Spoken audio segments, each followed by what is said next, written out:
Hi అండి, welcome to Lavanya's kitchen. ఈ video కనుక మీరు ఫస్ట్ టైం చూస్తున్నట్టయితే వెంటనే సబ్స్క్రైబ్ చేసుకోండి, పక్కనే ఉన్న బెల్ ఐకాన్ ప్రెస్ చేయండి. Thank you.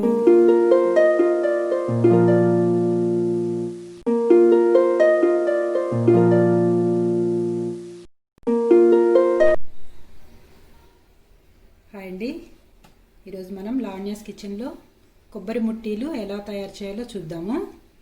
దానికి కావాల్సిన పదార్థాలు ఏమిటో చూద్దామండి. ముందుగా పచ్చి కొబ్బరి 1 కప్పు, శనగపిండి 1 కప్పు, ఉప్పు, కారం, కొత్తిమీర 1 కట్ట, ధనియాల పొడి, గరం మసాలా, అల్లం వెల్లుల్లి పేస్టు, డీప్ ఫ్రైకి సరిపడా ఆయిల్. పచ్చి కొబ్బరిని ఇలా మెత్తగా మిక్సీ వేసుకోవాలి. బాగా మెత్తగా, వాటర్ వేయకుండా మెత్తగా మిక్సీ వేసుకున్నాను. ఇది ఒక బౌల్లో వేసుకుందాం.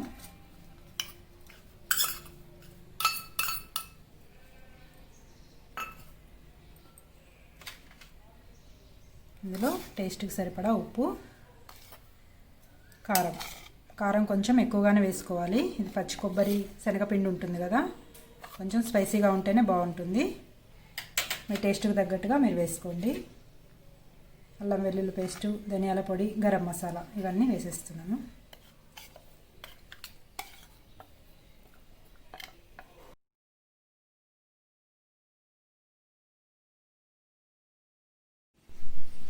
ఒక కట్ట కొత్తిమీర కూడా సన్నగా తరిగి వేసుకోవాలి.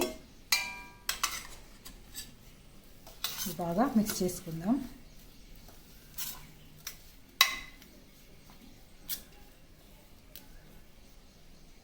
ఇది బాగా కలిసిన తర్వాత శనగపిండి వేసుకొని కలుపుకుందాము. ఇందులో వాటర్ ఏమి వేయకుండా ఈ కొబ్బరి పాలలో తడి వస్తుంది కదా, దానికి సరిపడా శనగపిండి ఎంత పడుతుందో చూసుకొని, మనకి సరిపడా అంత చూసుకొని మీరు వేసుకోండి. చెక్కలు చేయడానికి వచ్చేంత గోధుమ పిండిలాగా మనం కలుపుకోవాలి. సరిపడా చూసుకొని మీరు బాగా మిక్స్ చేసుకోండి.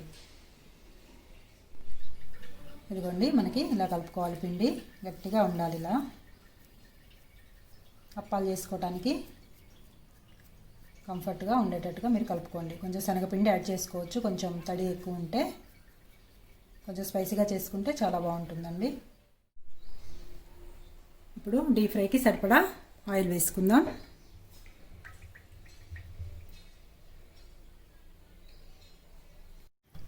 ముందుగా మనం కొంచెం చేతికి ఆయిల్ అప్లై చేసుకొని కొంచెం ఇలా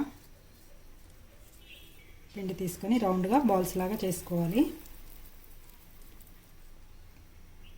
ఇలా చేసుకొని అన్నీ రెడీ చేసి పెట్టుకోవాలి. ఇలా మనం ఒక పాలిథీన్ కవర్ని కట్ చేసి పెట్టుకోవాలి. దాని మీద కొంచెం ఆయిల్ అప్లై చేసుకొని మనం చేసుకున్నాం కదా బాల్స్, ఇవి ఇలా ప్రెస్ చేసుకొని అప్పాల్లాగా నూనెలో వేసుకోవడమే.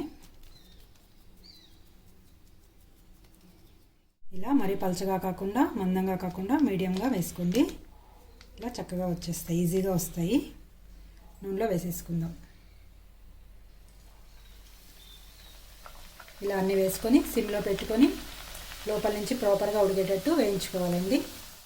ఇలా మనం మీడియం ఫ్లేమ్ తోటి 2 వైపులా వేగేటట్టుగా చక్కగా వేయించుకుందాము.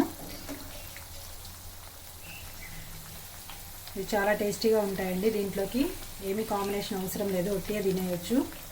ఎటన్నా బయటకు వెళ్ళేటప్పుడు కూడా 2-3 రోజుల వరకు స్టాక్ ఉంటాయి, తీసుకెళ్ళిపోవచ్చు. మనం కొబ్బరికాయ ఇంట్లో కొడుతూ ఉంటాము, అవి వేస్ట్ అయిపోతూ ఉంటాయి కదా. ఇలా చేసి పెట్టామంటే పిల్లలు చక్కగా స్నాక్స్ లాగా తినేస్తారు. హెల్త్ కూడా చాలా మంచిది కదా పచ్చి కొబ్బరి, చాలా చాలా బాగుంటాయి. ఇలా 2 వైపులా చక్కగా కాల్చుకొని గోల్డెన్ బ్రౌన్ వచ్చేంత వరకు చక్కగా వేయించుకొని తీసేసుకుందాము.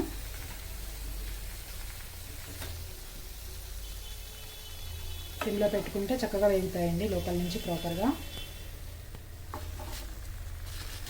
టిష్యూ మీద వేసేసుకుంటే ఎక్సెస్ ఆయిల్ అంతా తీసేస్తుంది. అంతేనండి, ఎంతో రుచికరమైన కొబ్బరి ముట్టీలు రెడీ అయిపోయాయి. చాలా క్రిస్పీగా, సాఫ్ట్గా, చాలా బాగుంటాయి. ఇవి డైరెక్ట్ తినేయచ్చు, దీంట్లోకి ఏమీ కాంబినేషన్ కూడా అవసరం లేదు మనకి. ఇవి 2-3 రోజుల వరకు నిలవ ఉంటాయండి. తప్పకుండా ట్రై చేసి చూడండి, మళ్ళీ మళ్ళీ చేసుకొని తింటారు. Thank you.